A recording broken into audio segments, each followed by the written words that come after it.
광고사항이 좀 많았는데요. 오늘 하나님이 우리에게 주신 말씀 함께 보도록 하겠습니다. 마가복음 6장 41절로 44절의 말씀입니다. 같이 한 목소리로 읽겠습니다. 시작. 예수께서 떡 5개와 물고기 2마리를 가지사 하늘을 우러러 축사하시고 떡을 떼어 사람들에게 주어 사람들에게 나누어 주게 하시고 또 물고기 2마리도 모든 사람에게 나누시매 다 배불리 먹고 남은 떡 조각과 물고기를 12바구니에 차게 거두었으며 떡을 먹은 남자는 5,000명이었더라. 아멘. 지난 시간에 저희는요, 예수님이 제자들을 파송하시는 모습을 함께 봤습니다. 제자인 우리를 혼자 보내지 않으시고 믿음의 동역자를 반드시 옆에 붙여서 보내주실 뿐만 아니라 성령으로 함께 하시고, 그리고 무엇보다 권능의 이름인 예수님의 이름을 그 제자들에게 주시고, 그리고 어떠한 위협을 대비하거나 아니면 여유있게 돈을 챙겨가라고 이야기하지 않고 하나님이 은혜로 채워주실 것을 믿고 떠나라고 이야기하셨습니다. 그리고 예수님이 제자들을 보내시고 나서 12절과 13절 말씀을 보면은요, 제자들이 나가서 회개하라 전파하고 많은 귀신을 쫓아내며 많은 병자에게 기름을 발라 고치더라 라고 제자들이 아주 성공적으로 사역을 했다라는 이야기가 나옵니다. 자, 그러면 우리가 지금 이제 성경을 갖고 계신 분들은 보셔도 되고, 아닌 분들은 앞에를 보시면 제가 말씀을 좀 드릴 텐데, 제자들이 성공적으로 사역을 하고 나서 자연스럽게 이어지는 내용은 뭐냐면 30절이에요. 사도들이 예수께 모여 자기들이 행한 것과 가르친 것을 낱낱이 고하니, 이게 자연스럽게 연결이 되거든요. 제자들이 나가서 예수님이 이야기하신 대로 가르쳤어요. 그리고 나서 제자들이 돌아와서 예수님께 보고하는 거죠.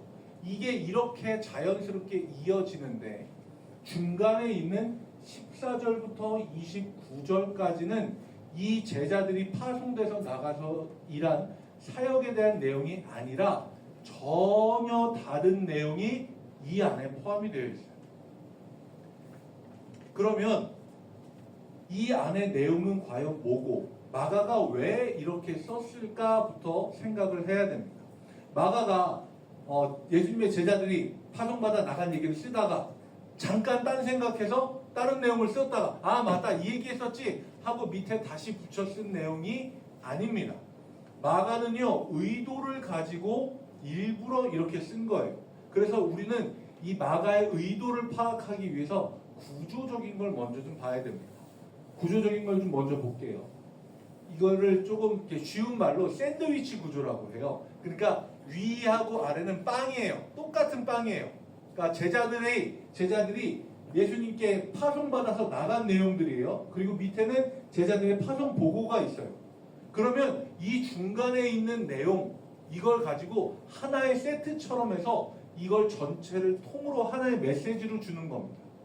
자, 그러면 이 구조에서, 이 샌드위치 구조에서, 그냥 샌드위치에서 중요한 건 빵일까요? 가운데 들어있는 속재료일까요?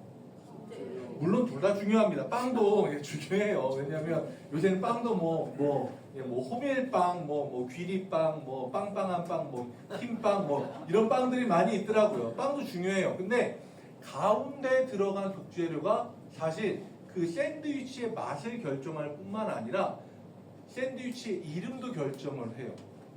그렇잖아요. 가운데 햄이랑 치즈가 들어있으면 무슨 샌드위치예요? 햄치즈 샌드위치예요.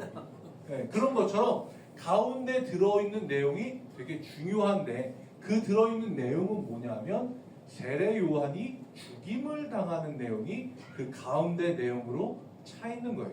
마가는요, 이 샌드위치 구조를요 여기에서 보여주고, 나중에 제가 다시 또 말씀드릴 때 우리가 마가복음을 쭉 보다 보면 뒤에서 다시 한번 비슷한 구조가 또 나와요. 마가는요, 이 구조를 되게 잘 사용하는 사람이에요. 그러면 이 14절부터 29절에 포함되어 있는 내용을 우리가 조금 자세히 살펴볼 텐데요. 여기에서 배경이 되는 것은 뭐냐면 헤롯의 생일잔치입니다. 헤롯의 생일잔치. 여기에서 이야기하는 헤롯은요, 예수님이 태어나셨을 때 2살 아래의 아이들을 죽인 그 헤롯이 아니라 그 이후의 헤롯이에요. 그러니까 다른 헤롯입니다. 이 다른 헤롯이 생일을 맞이하는데요, 그때 이곳에 초대된 손님들에 대해서 이야기를 합니다. 대신들과 천부장들과 갈릴리의 귀인들을 초대했다라고 합니다. 그러니까 정치력과 군사력과 재력을 갖춘 사람들이 이곳에 다 모이는 거예요. 왕이 자기의 생일 잔치를 열었고 그곳에 초대한 사람들, 그 자리를 채우고 있는 사람들 보면 굉장히 유력하고 힘 있는 사람들이 모여 있습니다. 그리고 이 사람들이 잔치를 벌이는 장소는 헤롯 궁전이에요. 그곳은 말 그대로 모든 게 다 풍족한 곳입니다. 마실 거, 먹을 거 뿐만 아니라 저녁이 되어도 환하게 불을 밝혀놓고 사람들의 웃음소리, 떠드는 소리가 굉장히 가득했을 겁니다. 모든 것이 가득한 것처럼 보이는 그 헤롯 왕의 잔치자리인데, 그 잔치자리는 사실상 풍성해 보이지만 그 안을 채우고 있는 것들은 굉장히 헛된 것들만 차 있었습니다. 3가지로 정리했는데요. 첫 번째입니다. 그 헤롯의 잔치를 채우고 있는 것, 첫 번째는 탐욕과 정욕입니다. 헤롯은요, 자기 동생의 아내를 자기의 아내로 삼습니다. 이게 윤리적으로도 말이 안 되는 내용이죠. 그리고 거기에 대해서 세례 요한이 지적을 하니까 기분 나쁘다고 세례 요한을 잡아들였습니다. 그 상황에서 잔치를 여는 거예요. 그리고 그 자리에 동생의 아내의 딸이, 자기 딸도 아니에요, 동생의 아내의 딸이 자기 아빠의 형의 생일을 축하하기, 복잡해요. 그러니까 얘들 이렇게 복잡하게 만들어 놨어요. 복잡한 관계도 문제일 뿐만 아니라 거기에서 그 딸이 자기 큰아빠인지 아빠인지 이분을 즐겁게 하기 위해서 춤이 굉장히 음란한 춤입니다. 그걸 추면서 사람들을 즐겁게 해주었어요. 이 잔치는요, 그냥 보기에는 모든 것이 다 풍족하고 넉넉하고 힘있는 사람들이 모여있는 잔치자리처럼 보였는데 그 내용을 채우고 있는 것들은 탐욕과 정욕의 내용들입니다. 2번째입니다. 허세와 충동이에요. 이 딸이 음란한 춤을 추어서 사람들을 즐겁게 해주는 걸 본 이 헤롯 왕이 자기가 기분이 좋아서 한 이야기입니다. 내 소원이 무엇이냐? 이 나라의 절반이라도 내가 주겠다. 굉장히 기분 좋아서 얘기하죠. 그런데 이 헤롯 왕은요, 이렇게 말한 것 자체가 허세예요.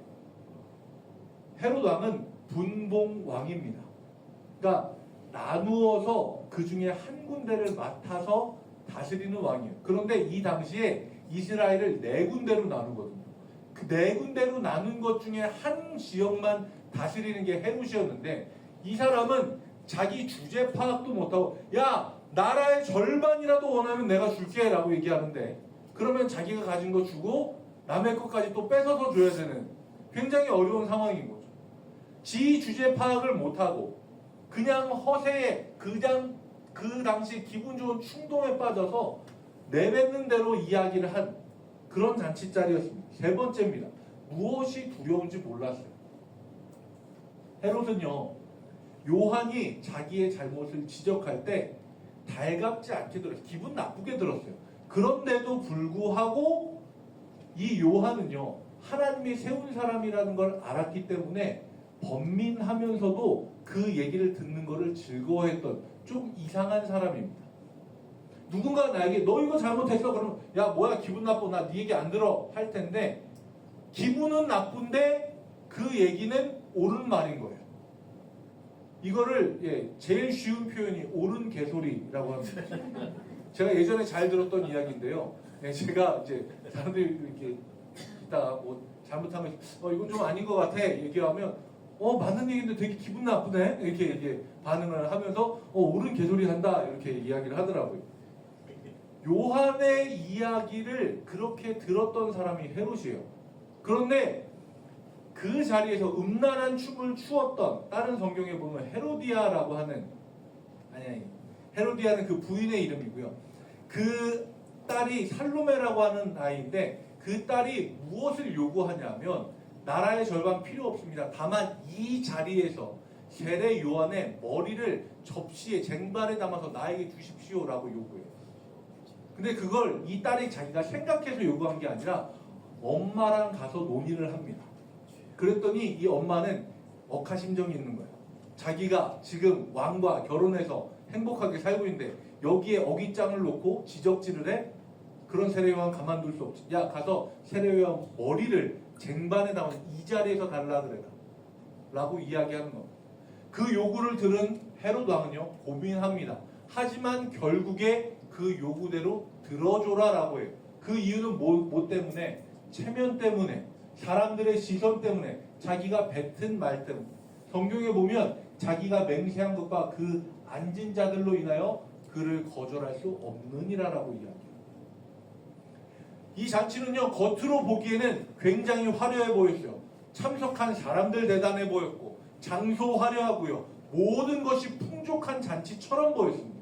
그런데 그 안을 들여다보면 그 안을 채우고 있는 것들은요, 정욕과 탐욕이고 허세와 충동이고 무엇이 무섭고 두려운지 전혀 모르는 그런 사람들과 그런 왕이 모여서 잔치를 하고 있는 겁니다.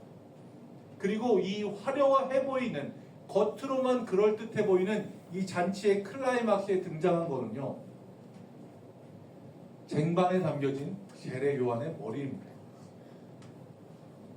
이 자리는요, 이거 하나로 표현이 되는 거예요.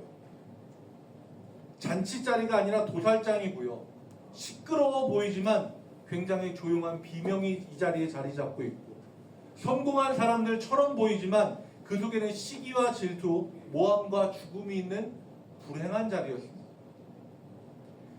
이게 샌드위치 구조의 가운데 있는 핵심적인 내용이에요.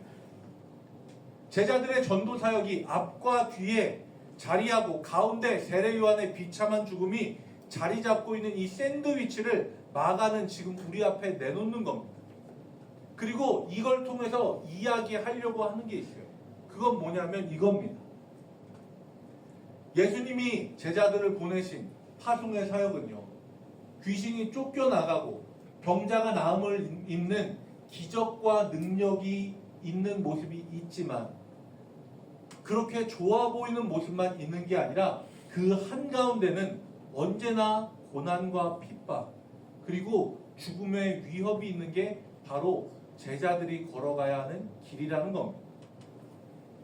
이 이야기를 통해서 마가가 이야기하려고 하는 건 이거예요. 귀신을 쫓아내는 것 대단해 보이죠. 사람들이 멋지다고 박수를 쳐줄지도 모릅니다. 병자를 낫게 하는 것, 이것보다 큰 기적이 어디 있어요. 병을 낳은 사람들은 고맙다고 제자들 앞에 몇 번이나 절을 할 겁니다.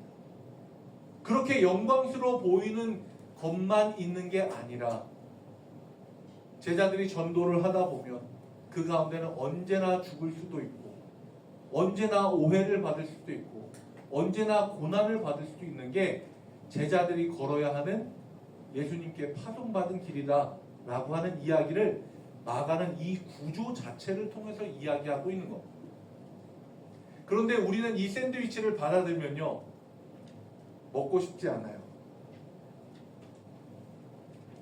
세상 사람들이 속되게 부르는, 개죽음처럼 보이는 이것이 제자가 걸어가야 되는 마지막 모습이고, 이것이 가장 핵심이라고 한다면 예수님의 제자만큼 허무한 삶을 사는 사람이 없을 겁니다. 그런데 마가는요, 이 샌드위치 하나만 떨렁 우리에게 던져준 게 아니에요. 이 샌드위치 구조뿐만 아니라 또 다른 구조를 우리에게 보여주면서 다른 메시지 하나를 더 던져줍니다. 그건 바로 오늘 말씀의 제목인 잔치 대 잔치. 헤롯 왕의 생일 잔치와 비교되는 예수님의 광야의 잔치를 이야기하는 겁니다. 보여주시면요, 마가는 구조적으로 비교를 하고 있어요. 헤롯의 잔치는요, 그곳에 참여한 사람들, 대신들, 천부장, 그리고 갈릴리의 귀인들이 참석했고, 하지만 예수님이 버리신 광야의 잔치, 우리가 흔히 이야기하는 오병이어의 잔치는 참석한 사람들은 숫자는 많았지만 그 사람들은 목자 없는 양 같은 이들을 예수님은 초청을 하세요. 그리고 장소를 보면은요, 헤롯의 잔치 자리는 궁전입니다. 왕의 궁전이에요. 모든 게 화려하고 모든 게 풍성하고 불이 꺼지지 않는 곳입니다. 그런데 예수님의 잔치는 빈들, 헬라어로 에레모스라고 하는데 빈들, 광야, 아무것도 없는 곳, 그곳을 예수님은 잔치자리로 삼으시는 거예요. 환경입니다. 헤롯의 잔치는요, 춤을 추고요, 포도주에 취하고요, 먹고 마시고 즐거운 자리예요. 그런데 예수님의 잔치는 환경을 보면 굉장히 초라해 보여요. 날도 뉘엿뉘엿 저물어 가고요, 손에 들고 있는 건 물고기 2마리와 떡 5개밖에 없어요. 모든 게 부족해 보이는 그 자리가 예수님의 잔치자리입니다. 그리고 클라이막스에, 그 잔치의 절정에 헤롯의 잔치는 세례 요한이라고 하는 사람이 죽는 것으로 끝나지만 예수님의 잔치의 절정은요, 그 자리에 모인 모든 사람이 다 배부르게 먹고 12광주리가 남는 기적이 벌어지는 것이 예수님의 잔치입니다. 이제 조금 더 구체적으로 좀 비교해서 볼게요.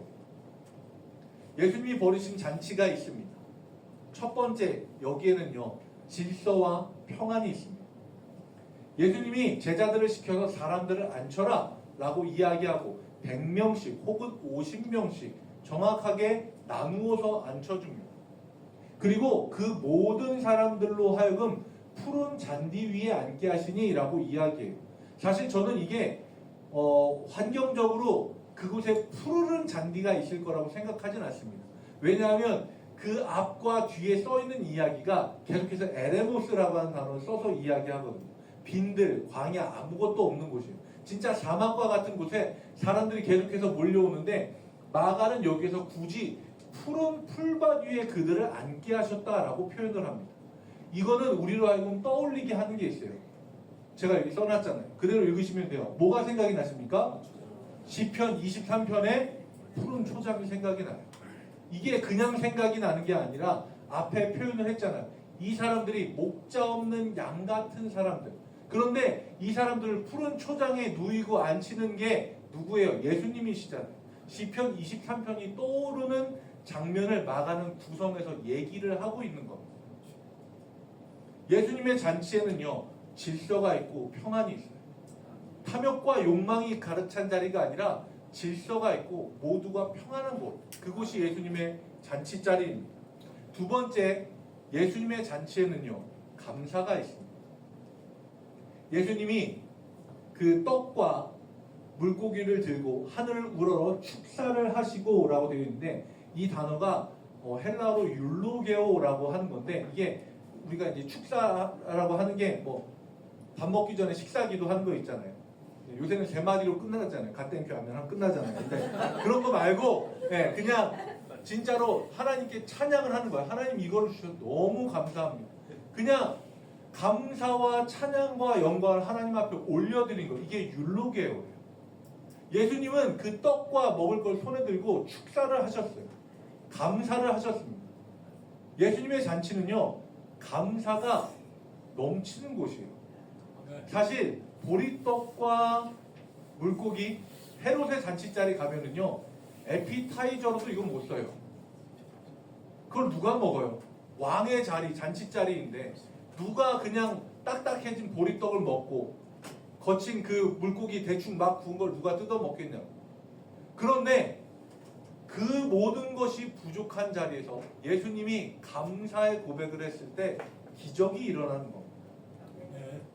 불평이 변하면, 감사가 되면 그때부터 기적은 시작이 되는 거예요. 예수님은 하늘을 우러러 손에 들고 있는 것은 물고기 2마리와 떡 5개밖에 없지만 감사를 하시고 그곳에 모인 사람들에게 나누었을 때 남자들만 몇 명이요? 5,000명. 대략 생각해서 그곳에 여자들과 여성들과 아이들까지 포함하면 대략 15,000명에서 2만 명 정도 되는 사람이 그 모든 걸로 나누어 먹을 수 있었습니다. 세 번째입니다. 이 잔치의 결과 클라이막스는요, 생명과 풍성함입니다. 42절 말씀을 보면 다 배불리 먹었대요. 다 배불리. 아무도 배고프게 조금 덜 먹은 사람이 없이 다 배부르게 먹었대요. 그리고 나서 남은 조각이 12바구니에 차고 남게 남았어요. 이게 남았다라고 하는 게 그냥 뭐 음식물 쓰레기를 생산했다 이런 얘기가 아니라 그만큼 풍성하고 넘쳤다라고 하는 이야기입니다.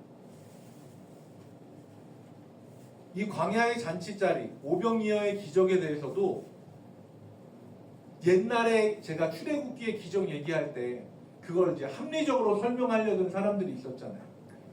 이거는 과학적으로 뭐가 어떻고 그 사람들이 여기까지 쫓아와서 하는 얘기가 있어요.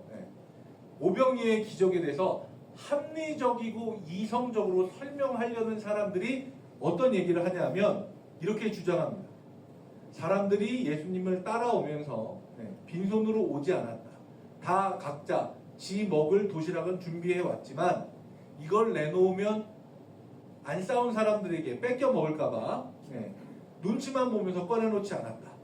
그런데 한 아이가 자기 도시락 몫인 물고기 2마리와 빵 5개를 내놓자 그 모습을 본 어른들이 부끄러운 마음이 들어서 숨겨놓은 도시락들을 꺼내놓고 사람들과 나누어 먹으면서 거기에 있는 모든 사람들이 나눠 먹게 됐다라고 하는 게 기적을 합리적으로 설명을 하려는 사람들의 이야기예요. 이 정도 애를 쓰는 사람들이면 참 대단한 것 같아요. 근데 저는 이 사람들의 주장이 맞다면요, 남은 12 광주리에 대해서는 어떻게 설명할 건지 참 묻고 싶은 마음이 많이 듭니다. 옆 사람과 도시락을 나눠 먹기 싫어서 숨겨놨던 사람들이 막상 그 도시락이 까놓고 보니까 엄청 많아서 남게 되었다? 저는 그건 이해 못하겠어요. 기적은요, 기적으로 받아들여야죠. 왜냐하면요, 기적은 이때만 있는 게 아니라 지금도 일어나고 있고요. 앞으로도 하나님이 필요한 모든 곳에, 하나님의 역사가 있는 곳에 기적을 베풀어 주실 것이기 때문입니다. 예수님의 이 기적을 기록하면서요, 마가는 분명히 의도하고 보여주려고 하는 게 있어요. 헤롯의 잔치와 비교를 하면서요, 모두가 함께 나누어 먹고 풍성하게 먹고 남기도 하는 이 잔치, 이것이 바로 하나님 나라의 모형이자 목자 없는 양 같은 백성들 가운데 하나님의 나라를 세우려고 하는 하나의 모델로서 보여주신 것이다 라고 하는 것이 마가의 의도입니다. 황량한 빈들에서 열렸지만 생명으로 풍성했던 예수님의 잔치를 마가는 보여주고 싶었어요. 헤롯에게 세례 요한이 비참하게 죽고 그 잔치의 결국에는 세례 요한이 목 베이고 끝난 것처럼 보이지만 그 모든 과정을 지나간 하나님 나라에서는 모든 것이 풍성하고 나누고도 여유가 있고 내 것 할 것 없이 모두가 다 나눌 수 있는 그런 아름다운 하나님의 나라가 반드시 있다는 것을 마가는 보여주고 있는 겁니다. 그리고 이 잔치의 마지막은 아니지만 41절에 굉장히 중요한 동사 하나가 나옵니다. 41절 말씀을 보면은요, 하늘을 우러러 축사하시고 떡을 떼어 제자들에게 주어라고 이야기하는데 이 단어는 카테클라센이라고 하는 단어입니다. 이것은 그냥 떡을 떼었다 이렇게 했다가 아니라 찢고 부러뜨렸다라고 하는 뜻이에요. 좀 과격하게 쓰는 표현입니다. 그러니까 이게 표현이 좀 다르게 우리가 이제 빵을 찢다라고 할 때는 빵을 나눠 먹을 때 있잖아요. 이렇게 착착착 이렇게 나누는 그런 느낌이 아니라 이거는 이렇게 하는 거예요. 어떤 느낌인지 아시죠? 단어의 뉘앙스 자체가 아예 다른 겁니다. 그런데 이 단어를 굳이 쓰신 이유는 다른 게 아니라 예수님이 십자가에서 자기의 몸을 찢으셨다라고 할 때 쓰여진 단어가 이 단어예요. 그러니까 이 모습을 통해서 보여주려고 하는 건 뭐냐면 장차 십자가에서 찢기실 예수님의 자신의 몸을 미리 상징하는 거예요. 예수님 손에서 찢겨질 때 수천 명이 먹게 되는 기적이 일어난 것처럼 세상의 잔치, 헤롯의 잔치에서는 남을 찢어서 자기가 살려고 하는데 예수님의 잔치에서는요, 예수님이 자기의 몸을 찢어서 나눠주고 남을 살리는 잔치가 되는 겁니다. 오늘 함께 나눈 말씀을 정리하겠습니다. 헤롯의 잔치, 탐욕과 시기와 경쟁과 두려움, 그곳은요, 성공하기 위해서 양심을 팔고 사람을 밟아야 하는 잔치입니다. 우리는 우리의 눈을 세상 사람들이 보기에 좋은 성공의 자리로 돌리는 게 아니라 빈들을 바라봐야 합니다. 지금 내 상황이 아무것도 없는 빈들, 에레모스 같은 상황이어도 괜찮습니다. 내 손에 쥐어진 것이 보리떡 5개처럼 초라해 보여도 괜찮습니다.